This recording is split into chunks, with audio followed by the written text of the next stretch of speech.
իշխանությունը ըստ էության հայտարարում է բաց, որ Արցախի էջը փակված են համարում։ Ալիևը այնտեղից պահանջում է, որ խաղաղության պայմանագրում ռևանշի մասին ամրագրում լինի, որ ռևանշ չլինի։ Նախ ադրբեջանական կողմի այս պահանջը, պայմանը ինչով կբացատրեք եւ ի վերջո, եթե այսպիսի իրավիճակ է դեպքում ոնց է լինելու, ի վերջո ռևանշով է լուծվելու Արցախի հարցը։ Գիտեք, նախ ես որպես բացարձակ ճշմարտություն չեմ ընդունում ձեր ինֆորմացիան առայն, թե ինչ է գրված այդ պայմանագիր կոչվածում, սա մեկ, բայց որ այդ ռևանշ ասվածը շատ է օգտագործում մեր հասարակության մեջ,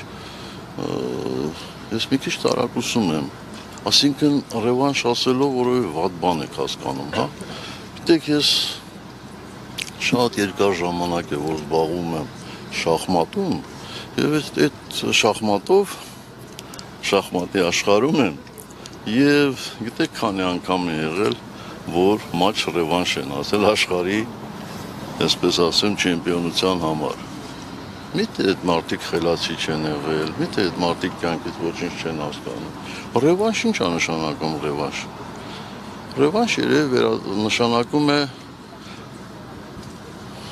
նոր հաջողության հասնել։ Ուրիշ բան, երբ որ կա, այսպես փիլիսոփայական տերմին ռևանշիստներ եւ այլն, բայց այդ տերմինը չգիտեմ, թե որքանով է գիտական եւ որքանով է հնարված է մարդկանց կողմից, ովքեր ինչ-որ բանի հասել են եւ ուզում են դրա վրա այսպես ամբողջովին մնալ, ուրիշին ոչինչ չտալ։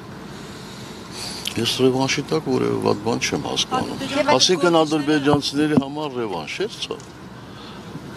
Եթե այդպես է, ապա իրանց կարելի է, մեզ չի կարելի։ Միթե մենք հասել ենք այն աստիճանի, որ իրանց ամեն ինչ կարելի է, մեզ ոչինչ չի կարելի։ Արդյոք դա ճիշտ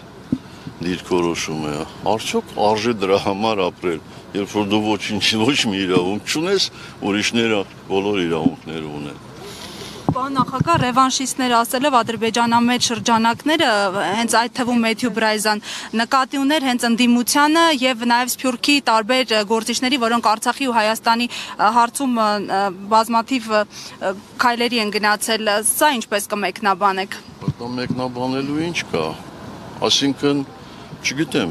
եթե Ձեզանով են պայմանավորված վախերը, ձեզանով են պայմանավորված վախերը ադրբեջանական իշխանությունների։ Ես չեմ կարծում, որ ինձնից հիմա այնպեսի ուժ եմ ներկայացնում, որ ադրբեջանցիները ինձնից վախենան։ Ամենից հետագայում են։ Դե ես ուրախ եմ, որ դուք այդպես եք կարծում, շնորհակալ եմ կոմպլիմենտի համար, բայց գիտեք, հետո որ ասում է դրա մասին, իր երկրում կա ընդդիմություն, թե չէ։ Չկա։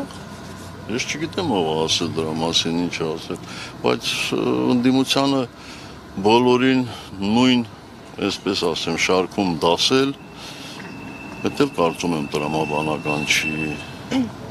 Այնպես որ Պարոն նախագահ, Արցախի նախագահ Սամվել Շահրամանյանի հետ հանդիպումներ ունենում եք, այսինքն կան քննարկումներ, ստեղծված իրավիճակում ինքը վերջերս իր խորհրդականը խոսել էր հրամանագրի չեղարկման մասին եւ Հայաստանի իշխանությունը դրա շուրջ մեծ աղմուկ բարձրացրեց, հայտարարեցին, թե նա իրավունք չունի Հայաստանում որևէ հրամանագիր, այլ հրամանագիր ստորագրել եւ այլն, այս իրավիճակի հետ կապված իր հետ հանդիպումներ, քննարկումներ ունենում եք դուք։ Այո, ես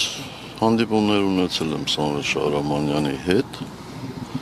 բայց ինչ վերաբերում է իր խորհրդականի ասացին, ապա նա հողում է կատարել բոլորովին այլ փաստաթղթի վրա, հոկտեմբերի ստորագրված փաստաթղթի վրա, որը որևէ կապ չուներ նախորդ հրամանագրի հետ։ Ես կարծում եմ, որ բոլոր պարագաներում Սամվել Շահրամանյանը կգտնի այն լուծումը, որը օգուտ կլինի մեր ժողովրդին, իրեն չի խայտառակի